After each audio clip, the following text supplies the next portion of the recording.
The head of Russia's space agency has thrown more doubt over future cooperation in the International Space Station.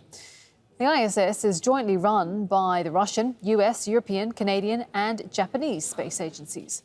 Russian technology is essential for its operation.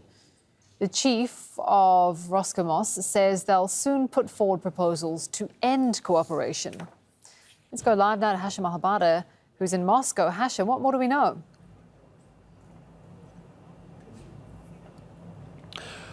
We're basically the head of the Russian space agency, Roscosmos, Dmitry Rogozin, is going to present those proposals to the government in Russia and see how it goes. He didn't provide any timeline about when those decisions will be made, but at the same time, he said that he got a message from NASA, from the European Space Agency, Canadian Space Agency, talking about the need to continue cooperation with Roscosmos when it comes to the International Space Station. If you look at the developments over the last few days, you're getting a sense of the Russians trying to retaliate on different fronts.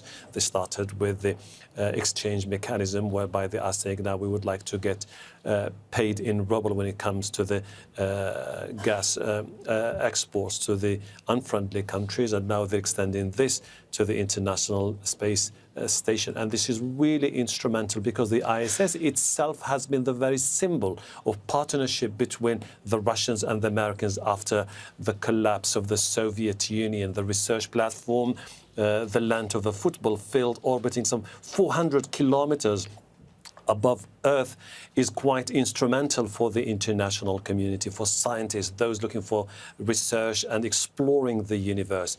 And the head of Roscosmos himself earlier this month warned that the Americans on their own won't be able to operate the ISS because the Russians are the ones who look after the navigation and delivering fuels.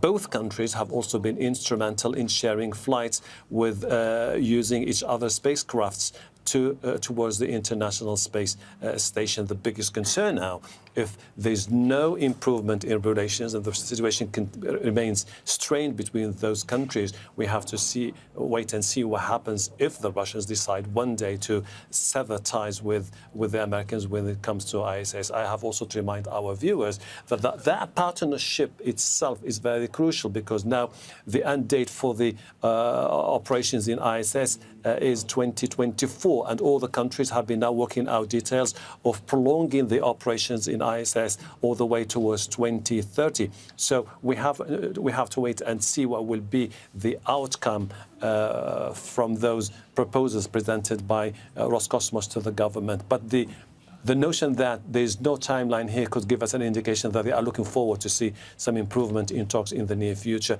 or at least guarantees from the international community that the West is going to be willing to lift the sanctions imposed on Russia. Hashim Al-Habada there for us in Moscow. Thank you.